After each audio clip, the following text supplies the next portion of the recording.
Gênese no lar, Evangelho no coração. Manhã do dia 9 de março do ano de 2021. Elevando o pensamento e o sentimento ao Pai, agradecemos por tudo, pela vida, pela família, pelo trabalho, pelo estudo, pela oportunidade, pela amizade, pela fraternidade, pela solidariedade entre nós. Que a casa de Kardec possa continuar favorecendo encontros como este, que felicitam, que consolam, que estimulam, que orientam. Assim iniciamos a jornada da manhã. Tema: receita eficaz. Dando continuidade ao nosso estudo do livro A Gênese, os milagres do Evangelho, hoje nós vamos iniciar o tópico curas, a partir do item 10 e um comentário de Kardec no item 11. Item 10 é um trecho do Evangelho que está inserido em Marcos 5, 25 a 34.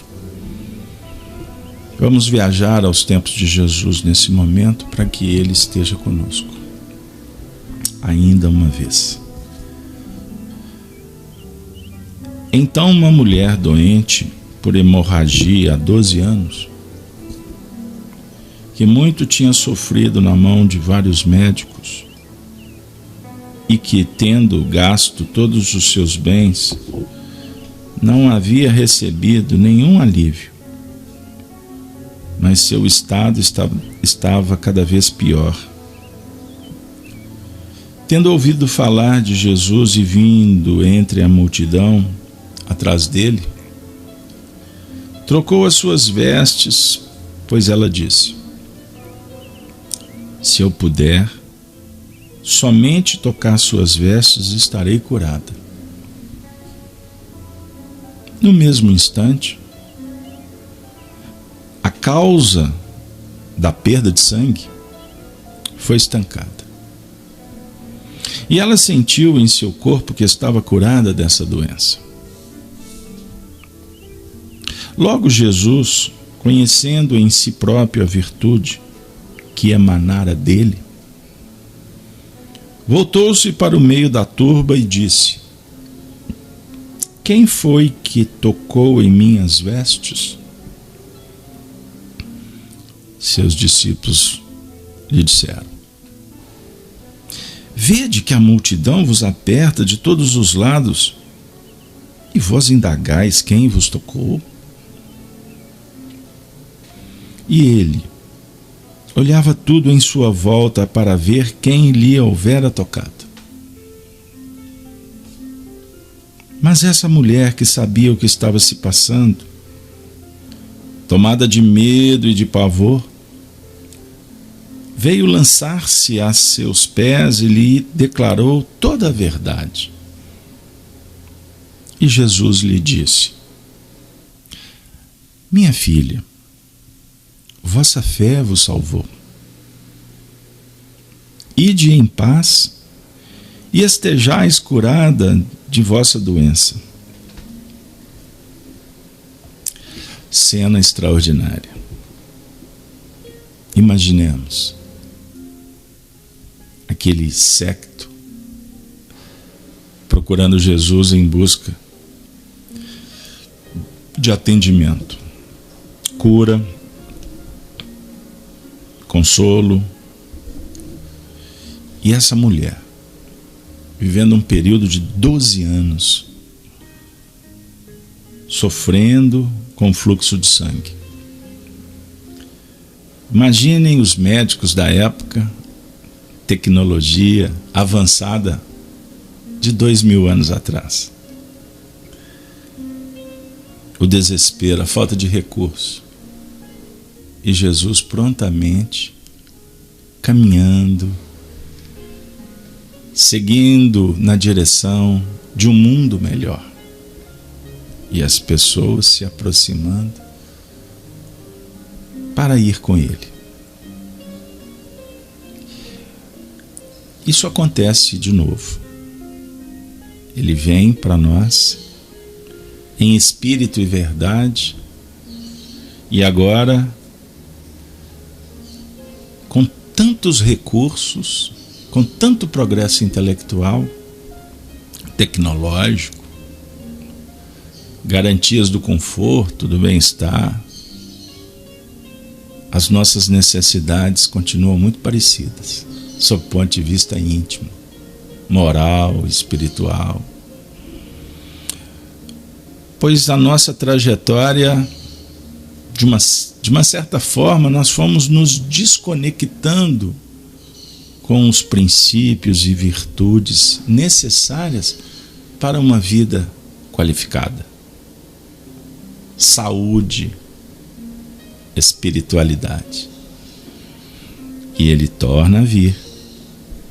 E nós estamos agora, Gênesis no lar, reunidos como essa mulher.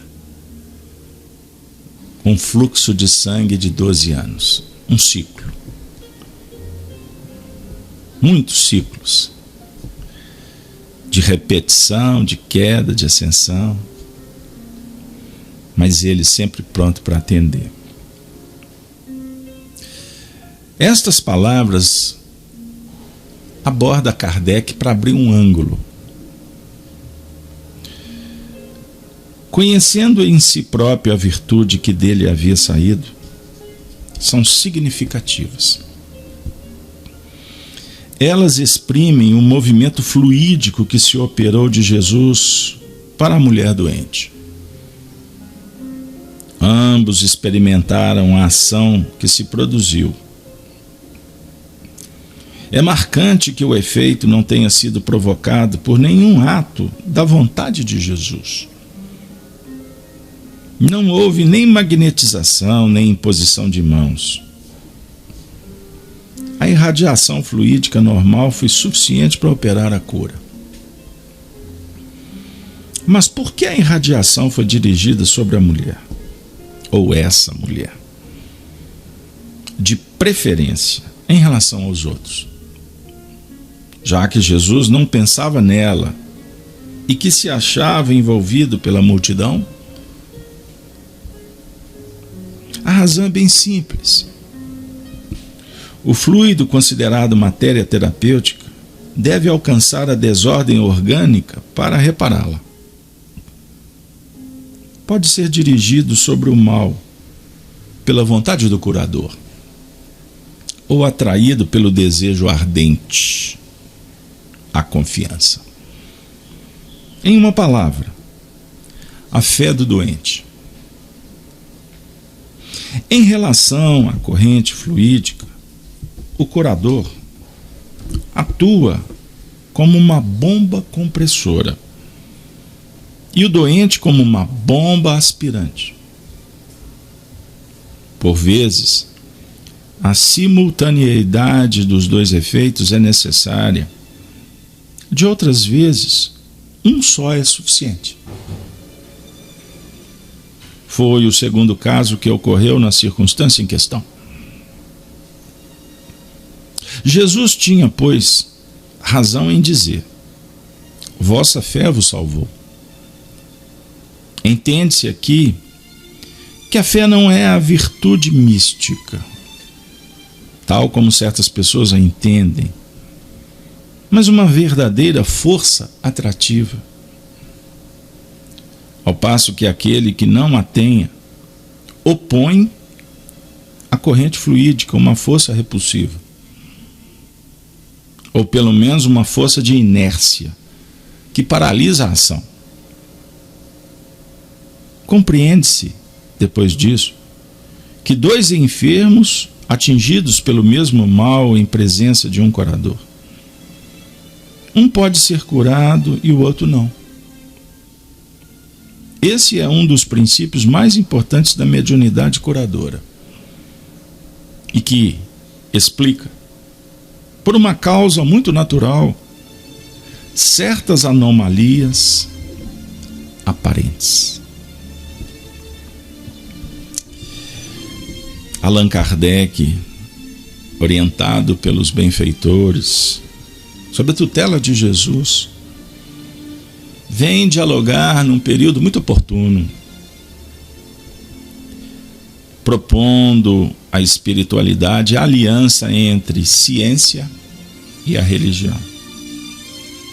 A religião natural, a religião que parte do coração, a religião da pureza dos sentimentos, que nos auxilia no intercâmbio valoroso com os seres, com a natureza, sabedores de que os religiosos são agentes, representantes, operantes quanto à lei divina. Somos forças vivas da natureza. O homem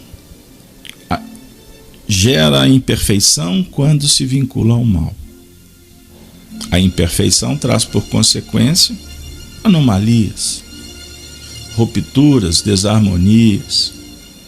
Agregamos forças fluídicas, energéticas, que agridem o nosso sistema imunológico. É verdade. Então nós mesmos geramos mazelas, doenças.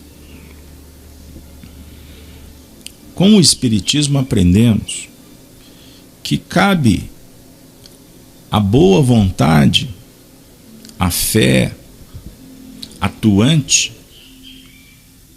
ser trabalhada, ser acionada para que haja reparação. Dentro do contexto, a cura. A cura para as doenças. Essa passagem, ela é uma das passagens mais ricas sobre o ponto de vista da atuação do mundo espiritual junto às necessidades humanas. Há no movimento espírita interpretações que são fraturadas.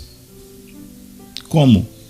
Que para que haja a cura tem que ter o movimento da busca do enfermo, sob o ponto de vista da sua fé e da sua vontade. Se isso não acontecer, não é possível a cura. Sobre um aspecto tem fundamento, mas sobre o ponto de vista dos limites interpretativos, a gente observa que há sim ausência de elementos que deem mais sentido à interpretação da atuação do mundo espiritual junto conosco. Kardec está trabalhando sob o ponto de vista que Jesus estava à parte, indiferente, e que a mulher o procurou, sob o ponto de vista da sua fé e da sua vontade, do seu desejo de cura. E como ele, impregnado ou impregnando com fluidos curadores do bem, a bomba que fazia a sucção, se eu posso assim dizer, conforme a expressão do próprio texto, que há uma bomba que emite e uma bomba que suga. Então a vontade do paciente foi suficiente para retirar a virtude de Jesus. E ela alcançou o fim com sua fé. Bom, essa abordagem de Kardec, na verdade, ela é para efeito didático. Porque quando a gente parte do princípio que Jesus, na sua condição de um espírito puro, com a clarividência de todo o fato em torno, tinha consciência que estava havendo um movimento. E ele, vamos dizer assim, se coloca na condição de permitir que o fenômeno aconteça. Também estou expressando sob o ponto de vista didático, tá bom? Porque a gente não pode entrar na intimidade de Jesus e querer avaliar como é que ele se comportou naquele momento. Compreenderam o que eu quero dizer? Então Kardec não está fazendo isso também, não. Ele está colocando um ponto de vista, fazendo uma análise de um texto. O que está completamente fundamentado. Ele traz uma teoria. E as teorias se conjugam para explicar os fenômenos. Tudo no tempo certo. Então, quando Kardec fez, ele fez naquele momento histórico e nos dando elemento para a gente continuar fazendo agora, mas sem especulação fantasiosa. A gente tem que entender um sentido aqui. Bom, mas voltando ao que eu estava falando, que existem teorias que dizem que se o paciente não procurar, ele não é atendido. Essa teoria, na verdade, ela não se sustenta. Porque no mundo espiritual nós temos N exemplos narrados pela psicografia autorizada, séria, da atuação dos espíritos junto, por exemplo, a entidades no mundo espiritual que estão embotadas, que estão adormecidas, que estão hipnotizadas. Elas não tem qualquer possibilidade de pedir ajuda. Compreenderam? É como se um paciente estivesse lá no UTI, completamente sedado, e dependesse dele algum movimento para o médico vir ajudar. Não tem sentido isso.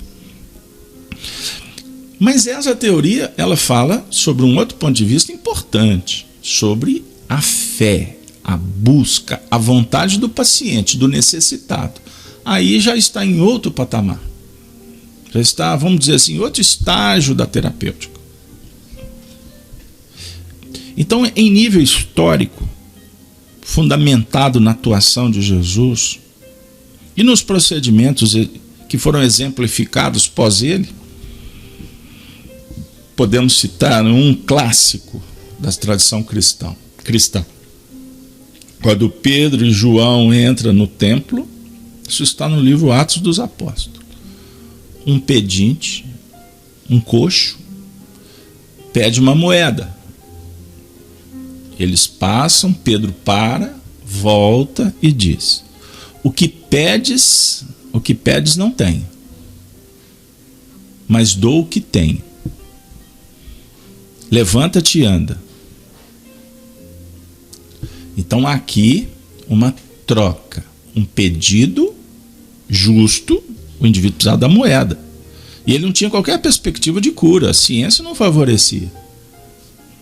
Então ele pede a moeda e o Pedro falou assim: olha, moeda, sinceramente eu estou tão necessitado quanto você, em tese, né? Mas o que eu tenho, isso eu te dou. Levanta e anda. Eu tenho autoridade, eu tenho conhecimento, eu tenho amor, eu tenho conexão com o mundo maior.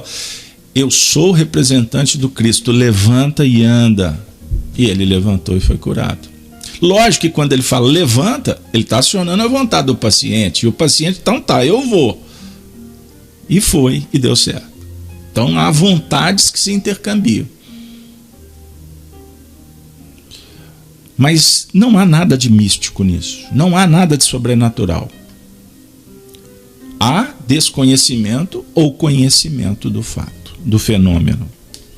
Então Jesus, profundo administrador, né, conhecedor das leis, ele usa a expressão vossa fé vos salvou. Isso é extraordinário. E aí, naturalmente, nós não temos tempo para ficar fazendo avaliação mais esmiuçada da passagem, mas podemos, a título de uma dica para você continuar o estudo, que aqui há algumas chaves importantes do texto.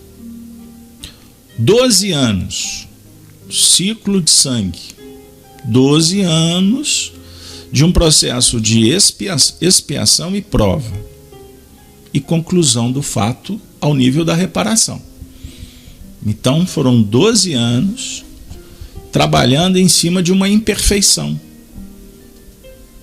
Então quando chega o momento final, as coisas são estancadas, são cicatrizadas, são resolvidas.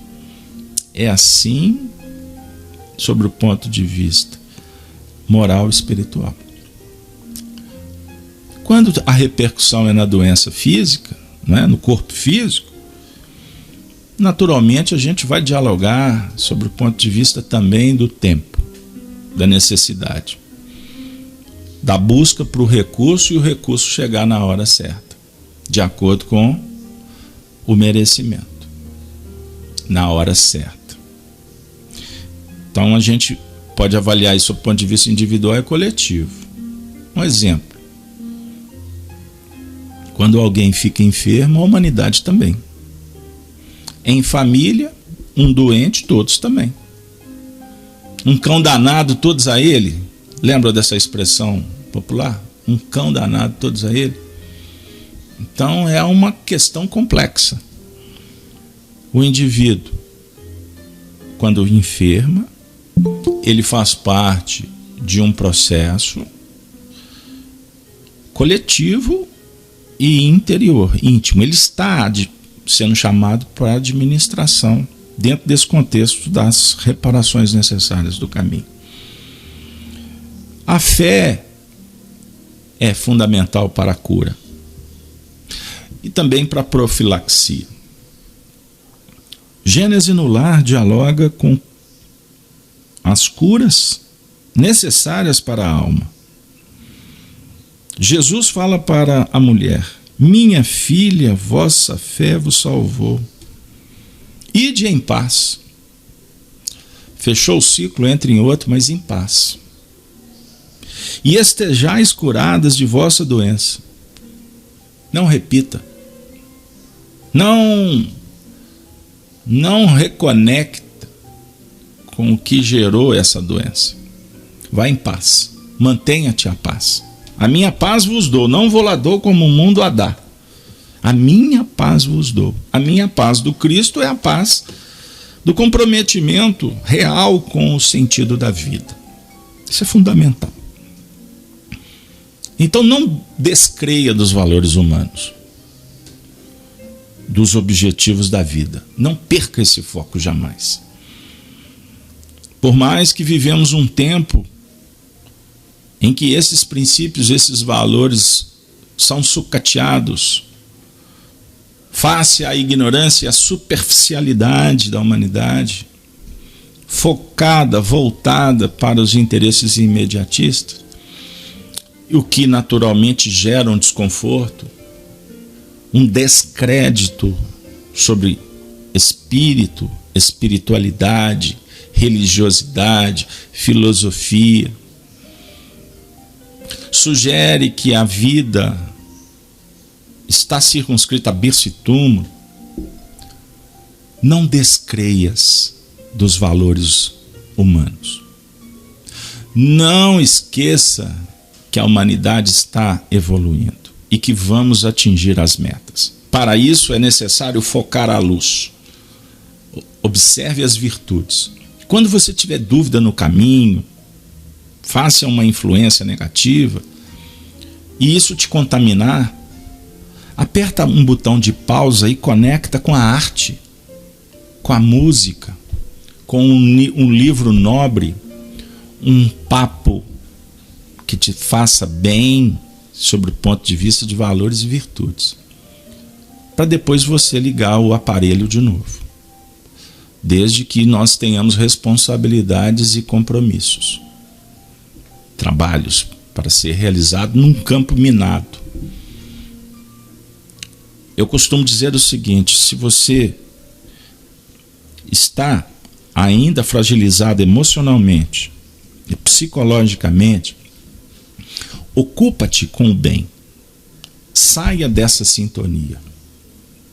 Se um programa de televisão, um livro, um noticiário está te fazendo mal, por quê? Para que insistir? Colhe as informações norteadoras e vá para outra fenda. Não dê espaço para o que te traga doenças. Da mesma forma, se temos que cuidar da alimentação com equilíbrio, para não causar um desconforto, a alimentação espiritual também assim devemos operar.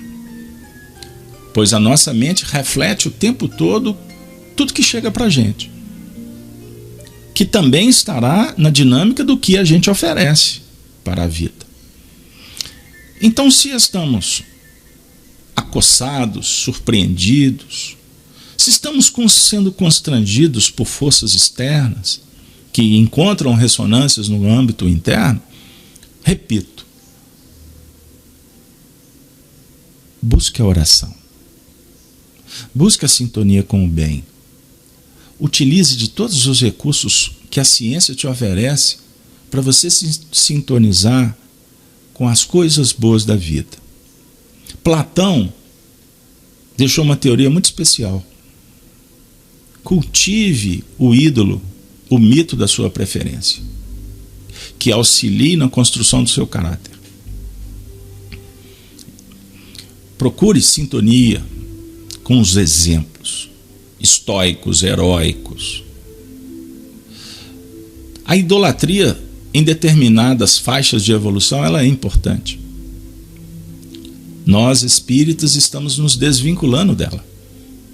Então, no cenáculo espírita, não devemos criar mitos encarnados ou desencarnados, mas devemos respeitar aqueles que ainda precisam, que possam estar até no nosso meio.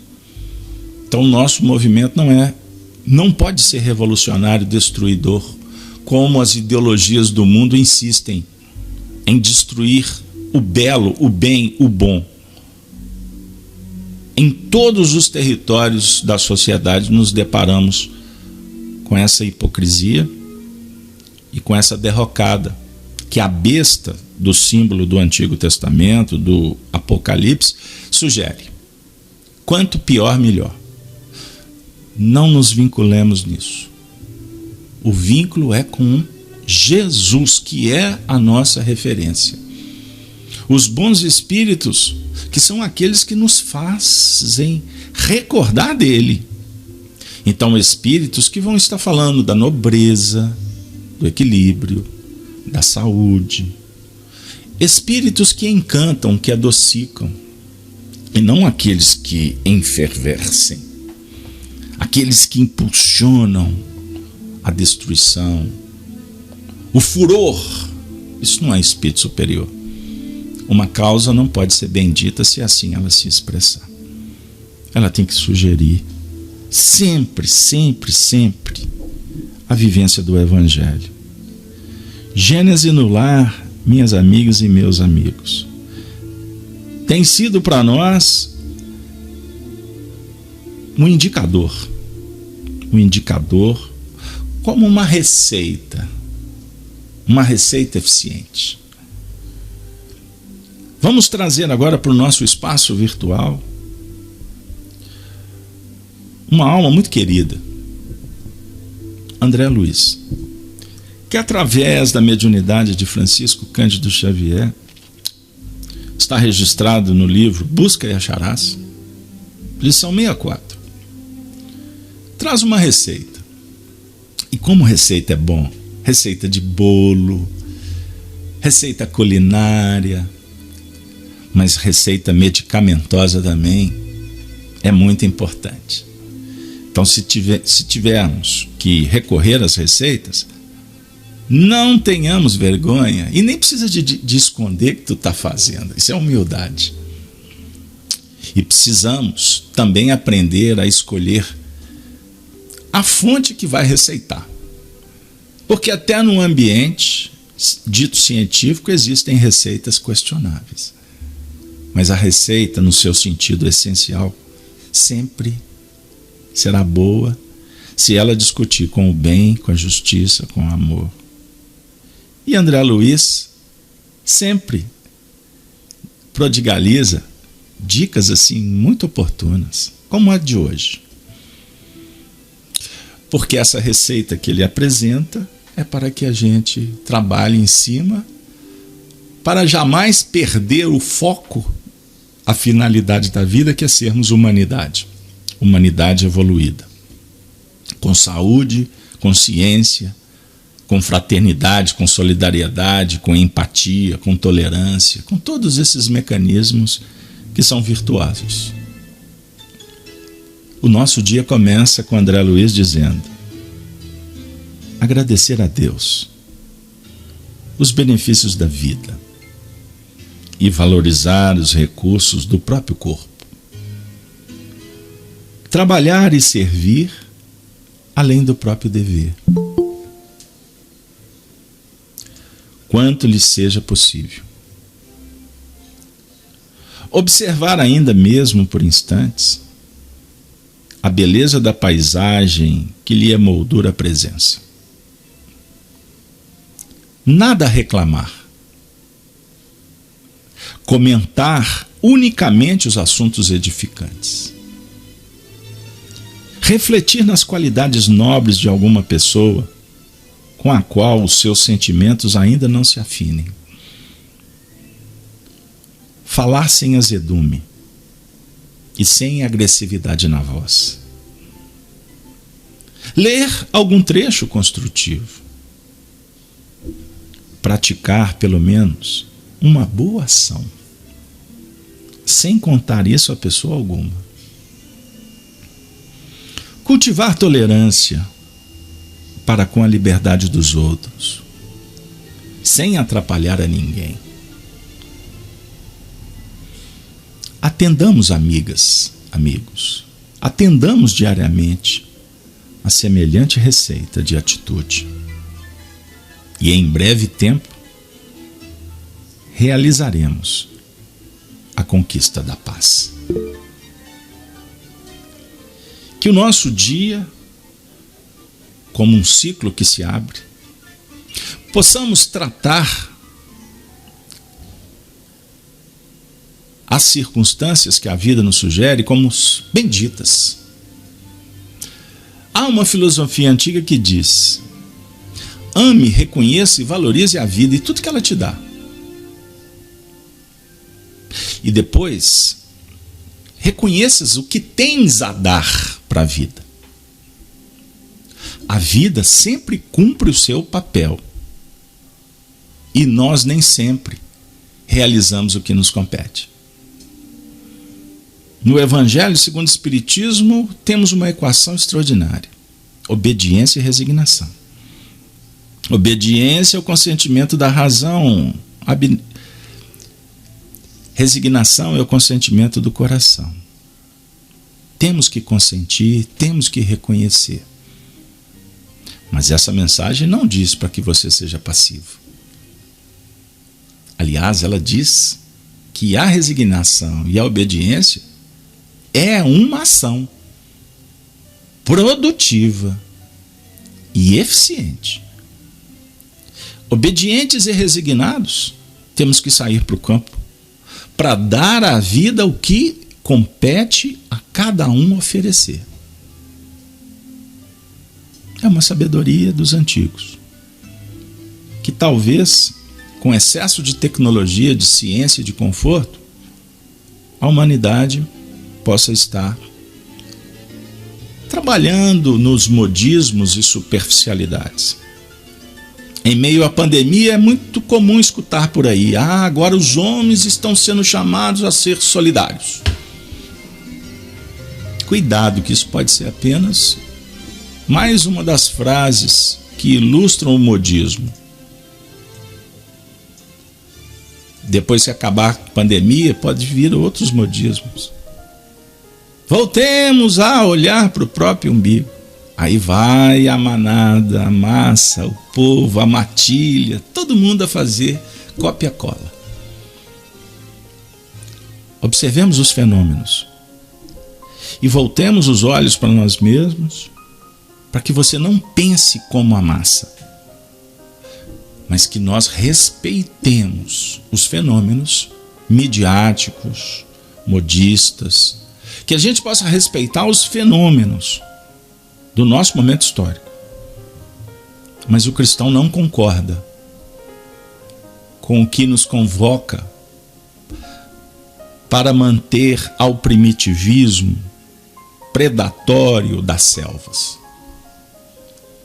dentro da competição em que temos sempre que ser mais do que o outro.